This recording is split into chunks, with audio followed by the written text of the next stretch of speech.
Welcome to NCII's Module 8. This is the final module in this series, and this one's titled Intensifying Behavioral Supports. Through this module, we'll be looking to identify what are Tier 2 and Tier 3 interventions we may implement with students who are at risk and high risk for behavioral challenges.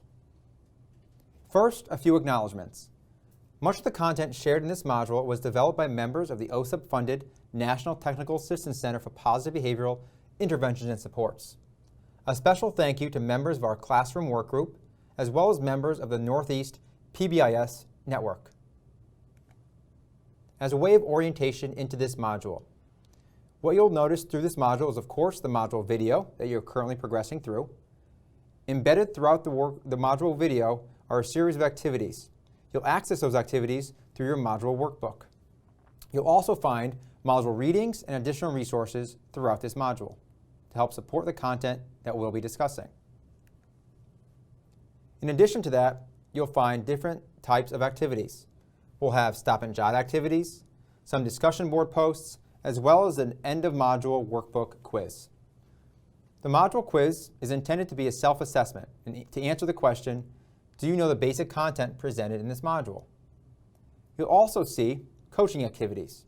Can you implement the content presented in this module in your classroom effectively? Depending on who you are as a learner and an educator, you might find this module to be beneficial in different ways. If you're a pre-service or early educator, the hope for you is to become fluent with the content and the basic theory discussed throughout Module 8. Look for examples of implementation within your clinic placements. You may look to video record or ask for feedback on your implementation of the strategies discussed. If you're an early educator or a new teacher, for you, you're looking to focus on moving from your knowledge to your implementation in your practice. Look to set implementation goals and either self-monitor or ask for peer or coach feedback on the use of these key skills. When a practice isn't working, use your understanding of theory to help you modify or intensify your practice to improve learner outcomes. If you're an experienced teacher, use the activities as a self-reflection opportunity. Set a new implementation goal for yourself and consider how you might coach or teach the skills and content to a new teacher in your building. You may also look to review the resources provided to extend your current learning and knowledge with respect to culturally and contextually relevant implementation. As we begin each module, a quick review of the DBI model for intensive academic need. You may have already progressed through these modules and are likely familiar with this model. The big idea here is we're working through a cyclical process to identify evidence-based Tier 2 academic supports for students who are struggling academically for reading, math, writing, etc.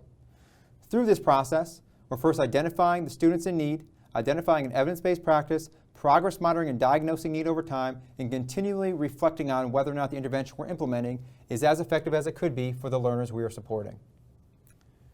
Through the behavior modules, we've been discussing a parallel structure, how to best support learners' social, emotional, behavioral needs prior to academic concerns perhaps manifesting. Through these modules, we've grounded ourselves in a conversation around the 5 critical features of classroom management. Those were, to begin our conversation, we talked about how do you maximize structure in your classroom? How do you establish a positive and productive physical environment? How do you establish routines consistently and reinforce those over time? From there, we moved our conversation into establishing 3 to 5 positively stated class-wide expectations, how to teach those and reinforce those over time with your students. From there, we identified strategies to maximize student engagement and learning, and how to maximize opportunities for students to respond and engage in dialogue in your classroom. From there, the 4th and 5th areas of critical classroom management were the continuums of procedures to respond to appropriate as well as inappropriate behaviors.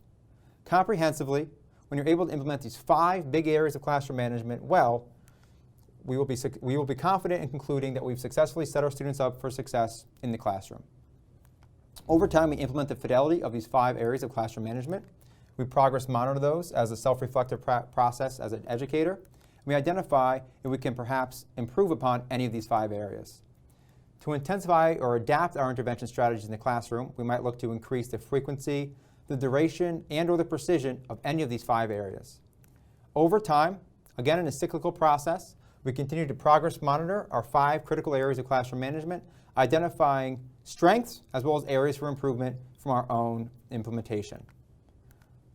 Again, over time, we look to adapt our support in the classroom for all learners. When done well, we will conclude that we have effectively supported the vast majority of learners' behavioral needs in and around our classroom. At that point, we can confidently conclude that if students are still struggling academically, that they might be appropriate for a referral to the DBI support structure for academic need. Module objectives. By the end of Module 8, you should be able to, first, describe the decision-making process to indicate Tier 2 and/or Tier 3 supports are appropriate for learners. 2, identify critical features of what a Tier 2 behavioral support is. You should be able to discuss how to modify Tier 2 interventions to meet the needs of more students. You should also be able to highlight critical elements of a functional behavior assessment, or an FBA. You should be able to choose a desired and replacement behavior for your target student. You should be able to complete a competing pathways model. And you should begin to identify strategies to make the problem behavior irrelevant, inefficient, and ineffective.